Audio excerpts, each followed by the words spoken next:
Ayun, at kasama nga natin ngayon si Attorney Elenita Julia Tabangin Kapuyan ng Commission on Election o COMELEC. Kumusta ho, magandang Attorney? umaga po. Magandang umaga, Miss Vanessa. Magandang umaga, Mr. Jose. Magandang umaga po sa lahat ng viewers natin ng Regional News Group Luzon. And happy Friday the 13th po. Ayun, talagang happy si Attorney. Oh. Attorney, nasa na ho ba tayo o anong parte na ho ba tayo ngayon ng eleksyon? Oo, kumustahin po natin yung proseso na. Well, as of this time po, nagpe-prepare pa po kami para sa 2025 national and local elections. So busy ang ating mga election officers ngayon po na nagko-coordinate at nagko-conduct ng ACM demonstration or roadshow. So ang ACM, yan po ang bagong automated counting machine natin. So if gusto nyo lang pong magkaroon ng demonstration sa inyo para ma-feel nyo ang bagong features na enhanced ng ACM natin, pwede po kayong sumulat sa Office of the Election Officer nearest your area. Kasi bawat election officer, meron pong isang ACM na naka-assign sa kanila and they can conduct demo anytime. So next meeting po, Friday po, the 20th, dito po sa RNG Luzon, magde-demo po kami ng counting machine. Oh, di ba? Napakaswerte natin, Vanessa. Friday the 13th. Pero may pasorpresa si Attorney at dadalhin dito yung ACM na bago raw ha. Balita ko kasi kahit daw nalulukot siya, nababasa pa rin. Kahit ibang papel, mababasa niya at ma-identify niya. Excited ako para sa ating mga ka-MB para makita nila kung ano nga ba, kung gaano ba ka-effective yung bago nating ACM. Pero Attorney, matanong ko lang kasi ngayong nalalapit na yung eleksyon, nandyan yung usapin na mga gun ban. O ano ho ba itong sinasabi nating gun ban, Attorney? Ito pong firearms ban natin or gun ban will take effect po yan sa election period. So, entire duration of the election period, talagang magte-take effect siya at may mga mako-cover na mga instances at pwede kayong ma-penalize. So, yung period natin ng election period is syempre January 12 until June 11. So yan, ganyang kahaba yung period na yan. During this period, bawal po yung carrying, transporting of firearms anywhere, kahit po sa cars nyo, kahit sa public places, kahit sa schools, kahit meron kayong permit to carry yung gun yung outside residence. Second, hindi kayo pwedeng mag-engage ng bodyguards. Siyempre, yung mga gumagawa nito, yung mga VIP natin, kung dati na kayo may bodyguard, kailangan nyo pa rin ng permission ng COMELEC pag ganitong period na. And lastly, hindi kayo pwedeng mag-transport ng mga ammunitions o kaya chemicals or explosives na walang pahintulot ng COMELEC. So, lahat ng ito, yung tatlong instances na sinabi ko, bawal siya during the election period, pero pwede nyong gawin basta may consent kayo sa Commission on Elections. So, you have to apply for a certificate of authority para magkaroon o magawa nyo, mag-conduct kayo ng mga ganyang bagay. Oo, kasi baka naman sabihin nila na kasi tumakbo ko tapos parang may banta ako kaya kailangan kong dalhin yung Pero ito po baril. ba yung gun ban po or yung yung pagbabawal po na mag-carry ng kahit na anong deadly weapon po, effective po ba or applicable po sa lahat or sa mga lang po sa mga running yung mga tumatakbo lang po for election po? Actually, siya, applicable sa lahat. Kung dati na kayong may dala, hihingi pa rin po kayo ng consent from the commission. So, kung gusto nyong magdala or may mga banta sa inyong buhay, pwede kayong humingi ng, ang tawag po dyan, exemption dati. Pero ngayon po, ang tawag ay Certificate of Authority. So, kung ikaw ay law enforcement agency, Certificate of Authority to law enforcement agencies. Mga ganyan po yung Certificate of Authority na ini-issue. Ngayon, meron siyang yung limitations. O for example, 2 guns lang ang pwede mong i-carry o kaya kung sa bodyguards naman, 2 bodyguards lang ang pwede. Pero kung dati ka ng maraming bodyguards, syempre you just apply for Certificate of Authority na magkaroon ng security detail. So ang tawag din doon, security detail na Certificate of Authority. Yan din po. So paano bang mag-file? Pero online po ang filing nito. So, you apply doon po sa www.comelec.gov.ph and you select gun ban exemption. Tapos you follow instructions. Lahat po ng forms nandoon, downloadable, and meron po kayong babayaran na fee. So, nagre-range yan sa 500 to 1,000 pesos. Depende po so kung anong klaseng yung certificate of authority na kukunin nyo. Pagkatapos po, pwede nyong bayaran yan sa cash division of the COMELEC sa main office namin or any election officer of your area who can issue receipts. Pero just in case po, ayun po kasi meron po tayong limit na parang dalawang baril lang po ang kailangan pwedeng mabigyan. Pero just in case po yung nasabi po kasi ninyo, attorney, pagka madami ka na, usually madami ka ng bodyguards po, pwede po ba na i-request na bawat bodyguard mo, just in case meron ka pong 5 bodyguards, lahat po sila mabigyan po? Talaga naman pong meron silang hawak. So yan ang kukunan mo ng certificate of authority para magkaroon ka ng yung authority na humawak ng guns. So yan po yung basic na regulation yan. Ito po, kapag ano po kayo, for example, ano kayo VIP or high risk individual. So, paano ka ma-define na high risk? Because of your position, hindi ka masyadong secure or hindi ka basta-basta lalakad lang sa labas. And even if you are a government official na mataas ang posisyon or yung yung ordinary individual pero because of your stature, because you are businessman and you are in danger kapag nandiyan ka lang or you are receiving threats.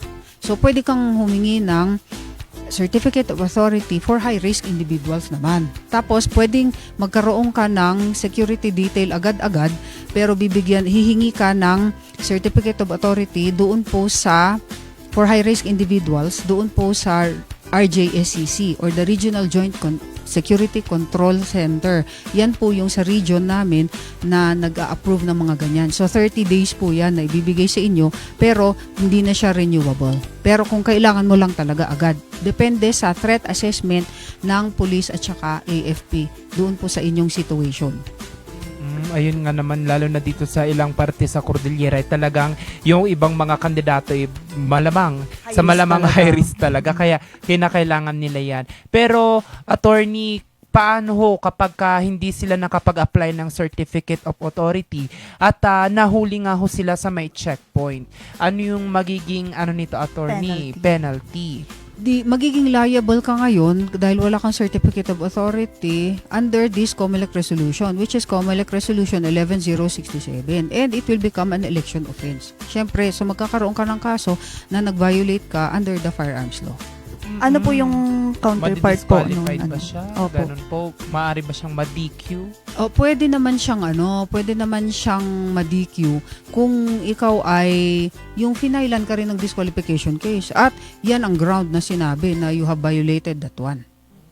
Ayun. Pero attorney, yung isa kong kasama, parang paano pag nahuli siya na may airsoft or yung mga toy gun po, attorney? Ay, toy gun hindi naman siya kasama. Pero kung ang itsura niya mukha siyang gun talaga at nakaka-deceive ng mga tao, yan po, magkakaroon ka ng konting liability dyan. Pero yung airsoft guns, kasama po siya. So, you need to get a permit for that. Yung boga po, attorney, uso yun. Ay, ano yung boga? Uso Is ba that yun? Yung lata pyrotechnic? na Nilalagyan po ng nilalagyan ng alcohol, attorney. Bugs, sabi Pero niya. kung ginagamit yan sa New Year, ginagamit ba yun sa New Year? Opo, yung boga? Opo, illegal po pero. Pero ano siya except pyrotechnics po kasi sa definition natin ng deadly weapons, meron po kasing dito sa COMELEC resolution na to, there is a definition of yung bang guns and it includes deadly weapons. So itong deadly weapons na ito will include yung pong chemicals, ammunitions, hindi nakasama po ang bladed instruments according to recent decisions of the Supreme Court. And then, may sinabi na except pyrotechnics. So, magiging liable ka siguro for other laws but except this one kasi nakalagay except pyrotechnics. Oo, siguro pag nilagyan mo ng chemical yung boga, tapos tinutok mo doon sa kandidato. As long as walang bala. Oo, Walang siguro pwede ammunition. yun. Oo. Pero attorney, nabanggit mo kanina, yung mga bladed weapons hindi kasama sa mga Opo, tama yan na po. po, iba Meron ban? tayong dalawang cases po na 2023 decided cases by the Supreme Court. So, yun po ay People of the Philippines versus Rialoza and People of the Philippines versus Buelia. Ito pong cases na to, ang facts niya briefly, nahuli itong mga taong ito na may dalang mga tactical knives. So, mga around 6 inches long at saka yung isa naman is a knife. Syempre, yung bladed instrument. So, dati sa definition natin sa COMELEC resolutions, sa dating definition ng deadly weapons, it includes bladed instruments. So, bladed instruments, ang sinabi, knives, spears, dagger, ice pick, mga ganun po. Pero ngayon po, because of this recent resolution of a decision of the Supreme Court, na ano na po siya, na wala na sa definition. Because, ang sabi ng Supreme Court, bladed instruments are not included in the definition of deadly weapons. So, no longer included siya. Kaya pagka sinabi natin na hihingi ako ng, for example, may bolo ako, I'm in possession of a bolo and I have around 13 bolos, so I will go to Camp Crame and I will get a permit from them na nakalagay, permit to carry bolos. Mga ganun. So, wala pong ganun. Kaya ang sinabi ng Supreme Court, the principle that we apply is nullum crimen nulla poena sine lege, which means there is no crime unless there is a law which punishes it. And since there is no law that punishes possession of yung mga bolo, yung mga ice pick, yung mga knives, lalo na kung ang trabaho mo slaughter, sa slaughterhouse ka, and you carry all those things na bladed weapons, since hindi siya punishable, we cannot punish them. So, wala na ngayon sa 11067 COMELEC resolution sa definition ng deadly weapons na kasama ang bladed instruments. So, bladed instruments are no longer a part of the deadly weapons na sinasabi natin under the firearms law. Kaya pag napunta tayo sa checkpoint tapos kinonfiscate yun, you cannot be held liable for that. Maybe in other ordinances, kung nagkikerry ka ng mga sharp things, mga ganyan, di wala rin yun. Doon ka ma-prosecute but not for dito po sa firearms law or firearms gun ban natin. Ayun, Yun attorney. pala. Pero dito po, kailan po ba tayo magsa-start po sa mga checkpoints po natin? At the beginning of the election period. So, yung sinabi ko kanina, that's January 12. Iniisip ko kasi June 12 eh. January 12, tapos June 11. So, the day before Independence Day, nagwakas na po ang ating election period. Ayun no, attorney, nakikita natin kanina na may mga video tayo ng checkpoint. So, kung meron akong dalang kutsilyo, i-confiscate lang siguro 'yun tas hindi ako ma-election law. Paano po yung checking po? Opo, ito, maraming nagtatanong po sa akin na lalo na mga police officers at saka yung mga common na people na yung ayaw nilang ma-intrude sa kanilang mga rights. O ito, pagdating natin sa checkpoint, ang limitasyon dyan is only yung plain view lang. So, ano lang siya, it is non-intrusive and routinary. Yan po ang sabi sa decisions ng Supreme Court. Kaya, pwede bang, syempre, pagdating mo sa checkpoint, nandiyan ka na. Kailangan, ang police officer natin who will inspect you must be in full uniform, meron po siyang nameplate, at syempre may ID siya. Yan ang kailangan. Hindi pwedeng nakasibilyan. Nakasibilyan, ano ba to? Baka NPA pa yan, di mo alam. So, kailangan naka-full uniform siya, naka-ID, may nameplate. And then, pwedeng limited lang, which is a visual search. Example, pinahinto kayo, tapos tinitingnan lang titingin lang sila sa loob na may flashlight. That's allowed. Allowed yun. Paano po kung pinababa sa inyo yung window? Pwede naman kasi di naman violation yun. Paano ngayon kung pinabukas sa inyo yung trunk o glove compartment? Yan ang hindi na pwede. Kasi limited lang tayo sa plain view. Wala ka namang nakikita sa loob, sa plain view, tinitingnan mo lang yung sa loob ng sasakyan. Bakit daw yung private places? For example, pumasok ako sa isang mall, tapos yung mall pinabukas sa akin yung glove compartment and also yung sa likod. Because that is a private place. Kung ayaw yung ma-search kayo doon, huwag kayong pumasok. Yun ang sinabi nung reviewer namin sa College of Law noon. So, you have to be bound by their rules and regulations. You have to pay parking fees and you have to pay, kahit gusto mong bayaran na agad yung parking fee, kailangan pumila ka sa taas. Di ba ganun? Kasi pag once na pumasok ka sa establishment nila, it has to be in accordance with their own rules and you follow their own rules. Pero dito sa checkpoint, syempre, ano pa rin, yung constitutional rights pa rin natin against unlawful searches and seizures is paramount. Kaya kung wala namang suspicious na ginagawa yung tao, bakit mo isa-search ng gusto? So, limited to a visual search at yung i-confiscate mo lang is in those objects which are inadvertent and within plain view. Ayun Ganon po. yun, Vanessa. Pero just in case po na kasi meron po yung iba, may mga nakikita po tayo pagka ganito pong election, meron yung mga pinipilit pong ipabukas, meron yung mga pinipilit pababain para po, opo, i-search po. Yung And motor. then, opo. Opo, hindi hindi kayo compelled naman to do that unless you give your consent. Pag nag-consent ka na, di okay na yan, valid na siya. So, you have to object. Kasi hindi naman pwede yun. O meron pa rin yung meron yung biglang tatakbo na lang tapos ayaw pang ibaba yung window. May mga ganong kaso. So nire-report yan agad para i-apprehend siya sa kabilang checkpoint. Ganon lang naman. Tapos they will be required to explain. Yan lang naman. Hindi naman unless you arouse suspicion. Kapag naka-arouse ka na ng suspicion, yun na mabibigyan na ng probable cause yung enforcer to search. Yun na yung mangyayari. So baka may makita pa siya dyan because of your suspicious mannerisms. Because may experience naman sila to see if a person is lying or not, 'di ba? Dahil sa tagal nilang nandiyan na sila sa trabahong 'yan. Kaya don't arouse suspicion, just act natural. Kasi wala namang kung wala kang ginagawa, di walang mangyayari sa iyo. Ayun na, tip mga number 1 ka-MD, na. oo. Pagdadaan ng checkpoint, huwag kang masyadong Huwag kang matataranta. Oo. Taranta ka kaagad. Natural lang, normal lang. Parang, makipag-usap ka. Oo. Opo, bawal po ba yun, attorney, yung mga magpapaano? Ito mga meron for a tayong cause na meron tayong kukuha ka din ng certificate of authority for shooters. Meron din 'yun. So, kailan ba ang period? Ito pala ang tanong. So, nag-start na pala nung November 18 'yan and it will last until May 28, yung the period within which you can file for a certificate of authority.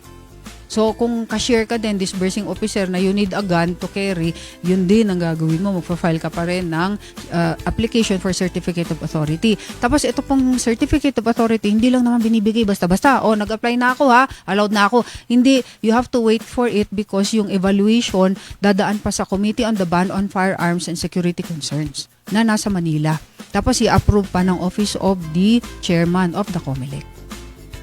Ayun na, wag pa confident. Tapos sinadapat ka ng certificate of authority. Ngayon, paano po yung police? Paano daw yung mga police na ang tataas ng posisyon and senior officers? Yan po, fully exempted na yan. But they need to give their list of names at saka lahat po ng kanilang mga appointments doon po sa Committee on the Ban on Firearms and Security Concerns sa Manila, COMELEC main office, pero not later than 18 December. Malapit na. Pero yung the others, yung mas mababa sa senior officer, yan po, they need to apply for a certificate of authority for law enforcement agencies.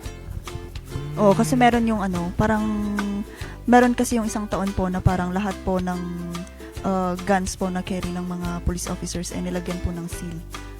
Oo. New Year pala yun. Ay, iba pala yun, sir. akala ko sa election din yun, sir. Sa New Year yun. Mahirap na pagka yung baril biglang tumama sa tao. Tulad nung nakaraan sa may Irisan, Baguio City, pari pa man din. Natamaan yung kanyang shoulder. Sana magaling na siya. Piling ko magaling na si Father. Ingat po ulit, Father. Sa mga magpapabaril dyan, wag na. Nakabantay ang COMELEC sa inyo. Kapag wala kang certificate of authority, itago mo muna. Baka gusto naman yan ng cabinet mo o operador. Doon muna. Para hindi din malagyan ng alikabok ba? Paano pa, attorney, kapag nakita ka sa bahay niyo, attorney, nilinisan mo pala yung ano mo, gun mo. Okay lang ba yun, attorney? Okay lang yun kasi hindi mo naman kina-carry outside your residence. Basta nandun lang siya at naglilinis ka lang naman. Hindi pa naman yan offense kung naglilinis ka ng gun. Just like when you're taking a bath, it's still allowed naman. Bawal, magiging ano na siya, magkakaroon ka na ng liability. Kung sa labas ka naman naliligo sa Session Road, for example. Yun. So, magkakaroon ka na ng kung anong kasong i-file sa'yo. Pero pagka nasa bahay ka, okay ka. Basta hindi mo nilabas yung iyong gun. Attorney, may paalala ho tayo sa ating mga kakandidato at syempre sa publiko na rin ho na masasama din dito sa ating fire ban or gun ban. Ito pong yung applications po natin, it has already begun November 18 and it will last until May 28 po. Bakit May 28? Siyempre, kasi ang election period natin will still end June 11. Kaya, mahaba pa talaga yung period na yan. And you might need a certificate of authority. So, pwede kayong mag-apply kayo using the proper forms. Nandun po sa www.comelec.gov.ph and then follow instructions. Then, babayaran nyo po yung fees nyo. You try to pay doon po sa Office of the Election Officer of your area who has a receipt, number 1. Or number 2, diretso na po sa cash division of the COMELEC. Kung gusto nyong diretso sa Intramuros, Manila, kung saan ang main office namin, doon kayo mag-file, pwede naman. Be aware po of all the regulations na nasasaklaw po dyan sa COMELEC Resolution 11067 kasi baka hindi kayo aware and because of yung unawareness, hindi naman ignorance, unawareness, kayo ay magkaroon ng kaso or kayo ay ma-apprehend. Tapos biglang di kayo aware. So, dapat i-inform nyo yung lawyers nyo na alam kong meron kayong mga legal personnel dyan sa inyong campaign headquarters na kung anong gagawin nyo dapat. At saka, pag nag-set in na yung election period, you know kung anong klaseng ban meron. And be aware of the kontrabigay resolution na baka ilabas yan next year. Marami pong nagiging liable dyan. Nafa-filean pa ng disqualification cases na hanggang ngayon pending sa Supreme Court. Kaya ang hirap-hirap po niyan. So, be careful with that. Tapos po sa ating mga viewers, baka may nagtatanong po tungkol sa Precinct Finder. The Precinct Finder is an app na ginawa ng COMELEC po. So, if you type your name there sa Precinct Finder, you will know kung saan ang iyong precinct number at saka polling place, di ba? Pero ito po, ilalabas lang po yan mga 2 weeks before elections. Kasi meron daw multiple times, around 240 times daw ata po, na they try to hack it. Kaya magkakagulo. So, sa 2 weeks before elections na lang daw po ilalabas yan. Pero anyway, you will receive a voters information sheet na ipiprint po ng COMELEC at darating yan sa inyong mga houses around 2 weeks din po before elections. Naman, Vanessa. Kompletos detalles da. Kompletos recados. Pero attorney, nabanggit mo na rin yung disqualification cases. May libro ho kayo, attorney, na parang tungkol rin ho dyan. Opo, disqualification cases, nandito po nakalagay sa aking book na nilaunch ko po last week. Ang title po ay Insider's Notes on Election Laws, I Am Disqualified or I Am DQ. So, ito po, ang laman ng librong yan is yung bang short stories siya tungkol sa mga cases na na-decide ng Supreme Court. At ito po, very unique. Hindi ko siya kinuha lang na yung bang basta kinuha ko tong disqualification case na to and I just wrote about it. Hindi. Those are very unique ones na nandyan. So, just in case gusto nyong malaman, pwede mo namang basahin lang yan in less than 2 hours kung tuloy-tuloy kang magbasa. It's just, gusto ko lang kayong ma-inform. Just in case mangyari sa inyo or meron kayong kalaban na yan ang instance na anong gagawin mo na pwede mo siyang kasuhan or ano ba ang dapat. Kaya pwede nyong i-acquire yan doon po sa website ko which is attorneyejtabangin.com or i-message nyo ako sa 0917-507-2439. It's your right to vote and your right to complain. Kaya pwede nang mag-avail kayo ng aking book, ASAP. Ayun. Baka meron pa tayong nais batiin na attorney po. Ako, binabati ko po lahat ng mga viewers natin na lalo na yung mga registered voters dito po sa City of Baguio in the province of Benguet. Hello po and good morning sa inyong lahat. Please exercise your right to vote on election day. And syempre yung aking family na nanonood ngayon, see you later. At saka po sa lahat ng mga COMELEC employees. Ayun yung natutunan ko naman ngayon sa ating napag-usapan, the law may be harsh, but it is It still is the the law. law. Juralex, Sedlex. Oo. Natutunan Tapos ko yun sa ano, ko, sa teacher ko noon, sa Akala ko sa political science. Meron Hello, din yan Sir sa radyo. Noriega. Meron din yan sa radyo. Oo. Hello, Sir Oo. Noriega. Shout out po sa'yo. Oo. Oo, meron din ako natutunang Oh, isa. ano? Ignorance of the law excuses no one. Oo. Ano din po yung translation ng attorney? Ano yun? Pagka hindi mo alam ang batas, it is not an excuse. Kailangan you are still liable even if you don't know the law, that a law exists. Tama. Siyempre, if there is no law that punishes an act, it is not punishable. Ano po yun? Kaya yan yung nullum crimen, nulla povena sine lege. I-memorize Oh. namin yan. Ano po ulit, attorney? Nullum crimen, nulla povena sine lege. Noro Clemen. Noro Crimen. Clemen. Nolom crimen Nulla povena Nula Powena. sine lege. Sinile. Sinile. Oh, may natutunan tayong, pwede na tayo Longest pumasok word. ng